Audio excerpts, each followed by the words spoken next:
हाँ जी, तो next question आपकी स्क्रीन पर है। ठीक है, एक बार इसको डिस्कस कर लेते हैं। रेशियो एनालिसिस का क्वेश्चन है हमारा। क्वेश्चन का गिवन पार्ट अंडरस्टैंड करने के बाद इसका सॉल्यूशन करेंगे। तो क्वेश्चन हमें कहता है कि जी करंट एसेट्स है हमारे पास 7,20,000 की, या आप एग्जैक्ट लैंग्वेज देखना चाहें क्वेश्चन की क्या है तो मैं ये भी रीड करके बता देता हूं आपको। देखिए क्वेश्चन की लैंग्वेज ये है, current assets of a company were 7,20,000। एक कंपनी की करंट एसेट्स हमें गिवन है 7,20,000 रुपए। ठीक है, एंड करंट रेशियो इज 2.4:1। और करंट रेशियो क्या है हमारे पास, 2.4:1 है। ठीक है, आफ्टरवर्ड्स कहता है, इसके बाद ये जो दोनों चीजें गिवन है, इसके बाद कहता है afterwards a payment of 1 lakh is paid to creditors. हमने इसके बाद इस रेशियो यानी गिवन स्टेट के बाद हमने एक पेमेंट की है 1,00,000 रुपए की क्रेडिटर्स को। इसके आगे क्वेश्चन आपको कहता है calculate current ratio after the payment, यानी हमसे ये नई करंट रेशियो मांगना चाहता है कि ये पेमेंट करने के बाद हमारी करंट रेशियो पे क्या इफेक्ट आया, ये जानना चाहता है। तो देखिए जी, आप लोगों को पता है अगर हम सॉल्यूशन स्टार्ट करें। अच्छा एक चीज और, इस चैप्टर का नाम आपके यहां पर रेशियो एनालिसिस की जगह अकाउंटिंग रेशियोज भी हो सकता है, तो कोई दिक्कत मत लेके आना। रेशियोज को एनालाइज कर रहे हैं हम, ठीक है, या अकाउंटिंग रेशियोज कर रहे हैं। तो आप कहें तो मैं लिख देता हूं यहां पे, इसे आप रेशियो एनालिसिस या फिर अकाउंटिंग रेशियो बोल सकते हैं। ठीक है, आइए जी, तो सॉल्यूशन स्टार्ट करें आप लोगों के साथ। हमें निकालना है करंट रेशियो। तो करंट रेशियो निकालने के लिए आपको पता है करंट रेशियो कैसे निकलता है। करंट रेशियो निकलता है current assets divided by current liabilities. Current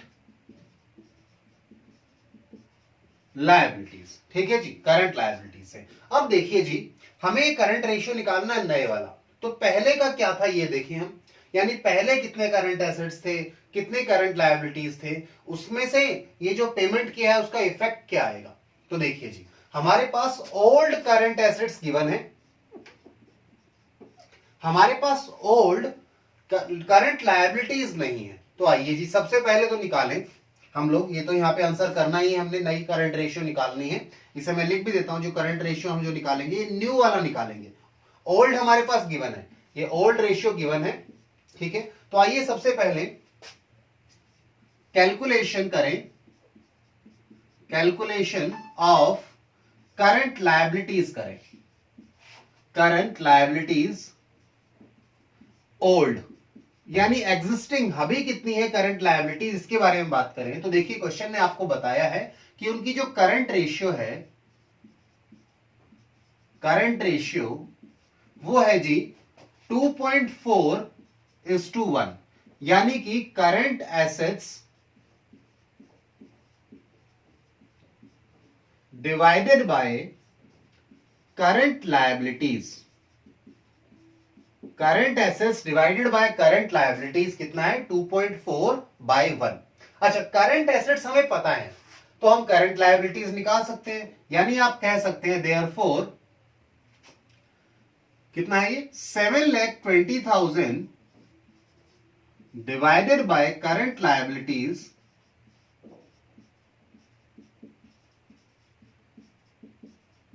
current liabilities equals to 2.4:1। ठीक है, इसका मतलब क्या हो गया जी, आपकी करंट लायबिलिटीज क्या हो जाएगी,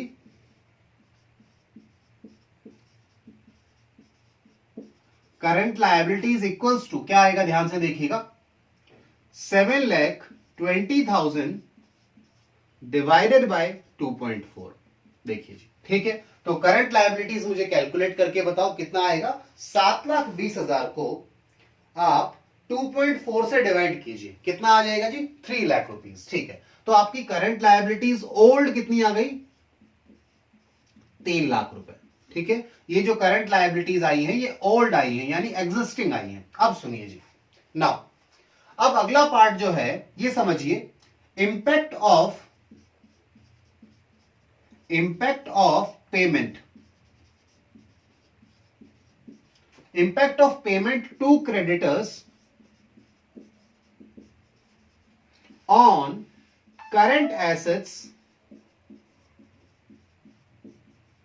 एंड लायबिलिटीज। करंट एसेट्स और लायबिलिटी पे क्या इंपैक्ट होगा जो आपने ये पेमेंट किया है इसके कारण, या फिर आप ऐसा कह सकते हैं हम न्यू करंट एसेट और न्यू करंट लायबिलिटीज निकालना चाह रहे हैं। आपको पता है हमारे पास ओल्ड, जो कि ओल्ड हमारे पास करंट एसेट्स कितने हैं, ओल्ड करंट एसेट्स हमारे पास हैं जी रुपीज, ये था ना गिवन था 7,20,000। अब करंट एसेट्स में जब आपने क्रेडिटर्स को पेमेंट की है तो दो चीजें हुई हैं। आपने क्रेडिटर को पेमेंट की, इसका इंपैक्ट क्या आया है जी, इसके कारण दो चीजें हुई हैं। एक तो आपका कैश डिक्रीज हो गया और दूसरा क्रेडिटर्स डिक्रीज हो गए। तो दो चीजें आई हैं इसके इंपैक्ट के कारण। मैं इसे आपको कहां लिखूं, मैं इस चीज को लिखना चाहता हूं कहीं पर, मैं यहां लिख देता हूं। इस चीज को यहां देखिएगा, आपके एक तो कैश डिक्रीज हो गया और दूसरा आपके क्रेडिटर्स डिक्रीज हो गए, क्रेडिटर्स डिक्रीज हो गए। अब कैश डिक्रीज हुआ है तो सीधा आपको पता है करंट एसेट्स डिक्रीज हो जाएंगे, क्योंकि करंट एसेट का पार्ट है कैश। तो यहां पे 1,00,000 रुपए माइनस कर दो तो नए करंट एसेट्स कितने आ जाएंगे ओल्ड करंट एसेट्स में से 1,00,000 माइनस करोगे तो न्यू करंट एसेट आ जाएंगे 6,20,000। ऐसे ही, ठीक है जी, इंपैक्ट निकाल रहे हैं क्या फर्क पड़ेगा करंट एसेट और करंट लायबिलिटी पर। ठीक है, ऐसे ही आपके पास जो ओल्ड यानी कि एग्जिस्टिंग करंट लायबिलिटीज थी, करंट लायबिलिटीज, जो करंट लायबिलिटीज थी, अब आपने पेमेंट किए 1,00,000 रुपए का तो क्रेडिटर कम हो गए। क्रेडिटर आपको पता है करंट लायबिलिटी का पार्ट है। ये आपके कितने थे, ये था 3,00,000 रुपीज। तो इसमें से जब आपने पेमेंट की 1,00,000 रुपए की तो क्रेडिटर भी कम हो गए, तो नए क्रेडिटर कितने आ गए, 2,00,000 रुपीज आ गए। ठीक है जी, चलिए तो आपके पास नया, या मैं इसे ऐसे लिखूं, ये जो हमने निकाला है ये करंट एसेट्स निकाले हैं, ठीक है, न्यू वाले, और ये करंट लायबिलिटी निकाली है न्यू वाली। ठीक है, तो नई करंट एसेट्स और नई करंट लायबिलिटी कितनी आ गई जी, 6,20,000 करंट एसेट आ गए और 2,00,000 हमारे पास करंट लायबिलिटीज आ गई। आइए इसे पुट कर दें, यहां पर आंसर आ जाएगा आपका। आइए 6,20,000 डिवाइडेड बाय 2,00,000 रुपीज। चलिए तो मुझे बताइए कितना आंसर आएगा, जरा बताओ। मेरे हिसाब से 3.1 आएगा, 3.1:1, या आप लिख सकते हैं और 3.1:1।